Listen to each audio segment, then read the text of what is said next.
नमस्कार, स्वागत है आप सभी का पहाड़ टीवी पर। मैं हूं आपके साथ परिधि जोशी। खबरों को विस्तार से जानेंगे, लेकिन उससे पहले हेडलाइंस। उत्तराखंड में 20 जुलाई तक बढ़ा कोरोना कर्फ्यू। बाहरी प्रदेश से आने वाले लोगों को 72 घंटे पहले की RT-PCR नेगेटिव रिपोर्ट जरूरी। मसूरी यमुनोत्री राष्ट्रीय राजमार्ग केम्प्टी फॉल के कांडीखाल के पास भारी भूस्खलन होने से मार्ग बाधित, सड़क के दोनों ओर वाहनों की लंबी कतार।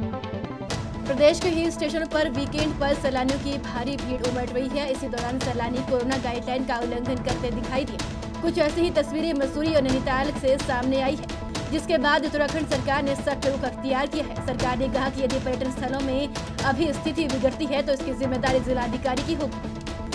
उत्तराखंड सरकार ने कोरोना को देखते हुए प्रदेश में 20 जुलाई तक कोरोना कर्फ्यू बढ़ाने का फैसला लिया है, जिसके बाद प्रदेश में 20 जुलाई सुबह 6 बजे तक कोरोना कर्फ्यू जारी रहेगा। हालांकि इस दौरान काफी रियायतें भी सरकार द्वारा दी गई है। विवाह समारोह में 50 लोगों को RT-PCR रिपोर्ट के साथ शामिल होने की अनुमति है।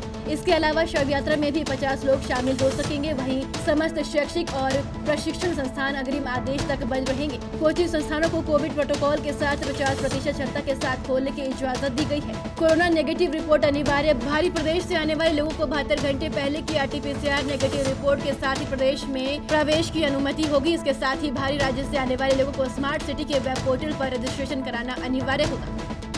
मसूरी लाल बहादुर शास्त्री प्रशासनिक अकादमी रोड पर अकादमी प्रशासन द्वारा बनाए जा रहे नवनिर्मित भवन के पुश्ता ढह जाने के साथ एक बड़ा पेड़ मार्ग गिर जाने से मार्ग बाधित हो गया है। मसूरी फायर सर्विस द्वारा सुबह पेड़ के एक हिस्से को काट कर छोटी गाड़ियों का रास्ता बनाया गया, लेकिन बड़े वाहनों की आवाजाही पूर्ण रूप से बंद हो रखी है, जिससे लोगों को भारी परेशानियों का सामना करना पड़ रहा है। दिनेशपुर में कांग्रेसी नेता ने पूर्व जिला पंचायत उपाध्यक्ष ने अपनी जान को खतरा बताया है। कांग्रेसी नेता किशोर कुमार ने दिनेशपुर पुलिस को तहरीर दी है, जिसमें उन्होंने बताया कि उसके द्वारा पूर्व जिला पंचायत उपाध्यक्ष त्रिनाथ विश्वास के खिलाफ RTI लगाकर चुनाव के दौरान गलत दस्तावेज प्रस्तुत करने का खुलासा किया था, जिसके बाद चुनाव आयोग द्वारा उस पर संज्ञान लेते हुए त्रिनाथ विश्वास को जिला पंचायत सदस्य से हटाने की कार्रवाई की गई और त्रिनाथ विश्वास को जिला पंचायत उपाध्यक्ष से भी हाथ धोना पड़ा था। इसके बाद त्रिनाथ के खिलाफ विभिन्न धाराओं में सिडकुल चौकी में मुकदमा दर्ज कराया गया था।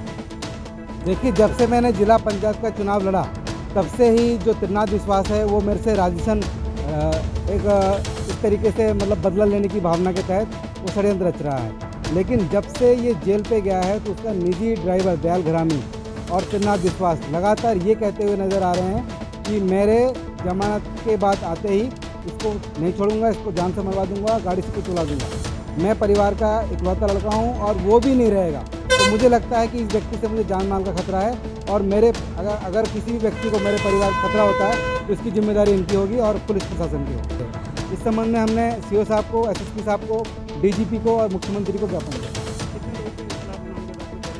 मैंने त्रिनाथ विश्वास और उसके ड्राइवर दयाल एक प्रार्थना पत्र दिया है किशोर कुमार जी यहाँ कालीनगर वालों ने। इनका आपस में ही पूर्व से विवाद चल रहा है दोनों पक्षों का आपस में, तो उसी परिप्रेक्ष्य में उनके द्वारा अपने जो पक्षी लोग हैं उनके विरुद्ध तहरीर दी गई है, जिसकी जांच चल रही है।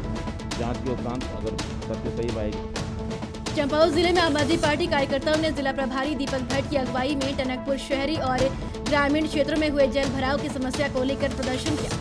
वहीं आपदा प्रभावितों को उचित मुआवजा दिए जाने की मांग की। बता दें कि टनकपुर में 2 दिन की मूसलाधार बारिश ने शहरी एवं ग्रामीण क्षेत्रों में हाहाकार मचा रखा है।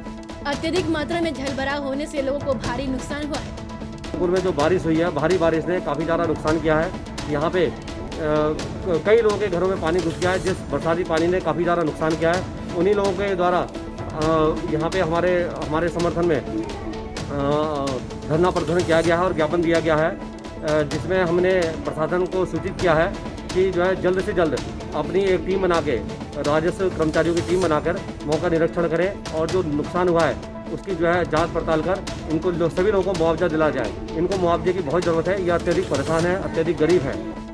खटीमा के विधायक और प्रदेश के नए मुख्यमंत्री पुष्कर सिंह धामी जहां सूबे के मुखिया बनने के बाद अभी तक अपनी विधानसभा खटीमा नहीं आए हैं। वहीं दिल्ली दौरे से लौटने के बाद जल्द CM के खटीमा लौटने की खबरों के बीच खटीमा की नगर और ग्रामीण मंडल भाजपा पदाधिकारियों और कार्यकर्ताओं ने विधायक और मुख्यमंत्री पुष्कर सिंह धामी के भव्य स्वागत की तैयारियों में जुट चुके हैं। इसीलिए खटीमा मंडी समिति परिसर सभागार में भाजपा कार्यकर्ताओं ने बैठक की, जिसमें प्रदेश के मुख्यमंत्री के भव्य स्वागत की तैयारियों को लेकर मंथन किया। बागेश्वर के ग्रामीण क्षेत्रों में विकास कार्य ठप है। गांव की दुर्दशा और प्रदेश सरकार द्वारा ग्राम प्रधानों की 12 सूत्रीय मांगों की बार बार अनदेखी से तंग आकर बागेश्वर जिले के ग्राम प्रधानों ने संयुक्त रूप से प्रदेश सरकार के खिलाफ शक्ति प्रदर्शन करते हुए विकास भवन बागेश्वर में 1 दिवसीय तालाबंदी की गई। ग्राम प्रधानों की 12 सूत्री मांगों से मुख्य मांग ग्राम प्रधानों का मानदेय बढ़ाए जाने, मनरेगा मजदूरों के मजदूरी की अवधि 100 से 200 दिन किए जाने के साथ ग्राम प्रधानों पर अफसरशाही हावी होने से सरकार कार्यालय से ग्राम प्रधानों का उत्पीड़न जैसी मांगे प्रमुख है। 12 सूत्री मांगे थी। मनरेगा में जो हमारे मजदूर हैं उनके 200 दिन किए जाएं, पहले 100 दिन था सरकार के द्वारा। और हमारे पास जो एक हमारे कंप्यूटर ऑपरेटर के लिए यानी CSC सेंटर के लिए 2500 रुपये का एक कर्मचारी रखा है 2500 का। प्रत्येक ग्राम पंचायत ने अपने बजट से जो गांव को मिलने वाला बजट है उसको 2500 रुपये पेड करना है, उसका हम विरोध करते हैं। और तीसरी बात ये कि हमारे जो अधिकार हैं, हमको केवल 12 सूत्री मांगों में हमारे अधिकारों की चर्चा है। जो 1500 रुपये के मामूली वेतन में ग्राम प्रधान कार्य करता है उसको हम मानदेय बढ़ाने की बात कर रहे हैं। तो इसलिए हम विगत 10 दिनों से लगातार तालाबंदी कर रहे हैं। लगातार हम ब्लॉक में बैठे थे। हमने सरकार को चिताने के लिए हमने मौन जुलूस तक निकाला। क्यों? क्योंकि 3 मुख्यमंत्रियों की ताजपोशी होने के बाद तीसरे हमारे मुख्यमंत्री बने, वो भी हमारी सुध को नहीं ले रहे हैं, मौन है। तो इसलिए हमने मौन जुलूस निकाला। सरकार की सद्बुद्धि के लिए हमने शुद्ध बुद्धि का हवन भी किया और हमने अपने जो प्रमाण पत्र हमको दिए हुए थे, मैं तो इसको काले कानून का प्रमाण पत्र कहूँगा। उधम सिंह नगर जनपद मुख्यालय रुद्रपुर में बदमाशों ने एक कैश कलेक्शन कर्मचारी से तमंचे और चाकू की नोक पर 12 लाख की लूट की घटना को अंजाम दिया। घटना की सूचना पर SSP दलीप सिंह कुंवर और SP सिटी, SP क्राइम सहित तमाम थानों की पुलिस मौके पर पहुंची और जानकारी एकत्रित की गई। SSP ने मामले के खुलासे के लिए कई टीमों का गठन करते हुए आरोपी की धरपकड़ शुरू कर दी है। की घटना बताया जा रहा है। मौके के निरीक्षण हम लोगों ने कर ली है। एक सेमस कंपनी है जो कलेक्शन का काम करती है अलग अलग कंपनियों के लिए। उसका एक काम करने वाला बंदा है आदित्य कुमार है। ये मिलक रामपुर का रहने वाला है और ये बता रहे कि सुबह लगभग 12 लाख रुपए थे जो क्लब के उसमें गए थे, तो उसको बैंक में जमा करना था। तो 2 मोटरसाइकिल सवार 2 लड़के आए, उन्होंने उससे लूटे ले गया। एक पास तमंचा था, दूसरे पास चाकू बता रहा हो। और हमको कुछ महत्वपूर्ण लीड मिला है, हम उसको डेवलप कर रहे हैं। बैजनाथ पुलिस का क्षेत्र में सघन चेकिंग अभियान जारी है। प्रत्येक वाहन को रोकने के साथ ही संपूर्ण दस्तावेजों की जांच के बाद ही वाहनों की आवाजाही की अनुमति दी जा रही है। दस्तावेज पूर्ण न होने पर चालान कर सख्त हिदायत बैजनाथ पुलिस द्वारा दी जा रही है। क्षेत्र में बेवजह आवाजाही करने वालों पर भी पुलिस की खासी नजर है। गरुड़ क्षेत्र में शांति व्यवस्था बनी रहे, ट्रैफिक व्यवस्था सुदृढ़ रहे, इसी उद्देश्य से बैजनाथ पुलिस द्वारा लगातार क्षेत्र में सघन चेकिंग अभियान चलाया जा रहा है। प्रत्येक वाहन को रोककर संपूर्ण दस्तावेजों की जांच करने के बाद ही आवाजाही की अनुमति बैजनाथ पुलिस द्वारा दी जा रही है। प्रत्येक दोपहिया वाहन के साथ ही चौपहिया वाहन और बड़े वाहनों के सभी दस्तावेजों की लगातार जांच की जा रही है। प्रत्येक वाहन को सभी पुलिसकर्मी रोक रहे। मुख्यमंत्री पुष्कर सिंह धामी के गृह क्षेत्र खटीमा विधानसभा में लंबे समय से लंबित नगर की एंठा नाले को अंडरग्राउंड कर शहर को सौंदर्यीकरण करने की कवायद शुरू हो गई है। नगर पालिका प्रशासन और शहरी विकास एजेंसी द्वारा एंठा नाले का सर्वे का कार्य करने पहुंची टीम से गदगद नगर के भाजपा कार्यकर्ताओं ने मुख्यमंत्री का आभार जताते हुए खुशी जाहिर की है। भाजपा नगर अध्यक्ष सतीश गोयल ने बताया कि CM साहब के विधानसभा क्षेत्र खटीमा का सर्वे किया जा रहा है। सर्वे के बाद खटीमा शहर का विकास और सौंदर्यीकरण कर CM साहब के सपनों को साकार किया जाएगा। के द्वारा सर्वे किया जा रहा है CM साहब की विधानसभा होने के नाते, और CM साहब की विधानसभा होने के नाते यहाँ एटा और फकरा नाले के ऊपर पिचिंग का कार्य किया जाएगा और सौंदर्यीकरण का काम किया जाएगा। और इसके ऊपर चलने के लिए इनका एक प्रयोग किया है, इसके ऊपर स्लिप डाल करके बाईपास के रूप में, और जो लघु व्यापारी छोटे हमारा व्यापारी है जो उजड़ गया है उसको बसाने का कार्य किया जाएगा। पिथौरागढ़ जौलजीबी में रहने वाले महेश लगभग 1 महीने पूर्व नदी में पैर फिसलने से डूब गया था, जिसका अभी तक कोई सुराग नहीं मिल पाया है। महेश कुमार की मां ने प्रशासन से गुहार लगाई है कि उनके बेटे की ढूंढ खोज में मदद की जाए। जन संघर्ष मोर्चा अध्यक्ष और GMVN के पूर्व उपाध्यक्ष रघुनाथ सिंह नेगी ने कहा कि कुछ दिनों से तमाम राजनीतिक दल आगामी विधानसभा चुनाव को देखते हुए 100, 200, 300 यूनिट मुफ्त बिजली देने की बात कर रही है, जिसमें जनता को अत्यधिक सचेत रहने की आवश्यकता है। नेगी ने कहा कि प्रदेश की जनता को सबसे पहले ये समझना होगा कि विभाग द्वारा प्रति माह प्रति 100 यूनिट पर विद्युत दर और फिक्स चार्ज निर्धारित किए हुए हैं।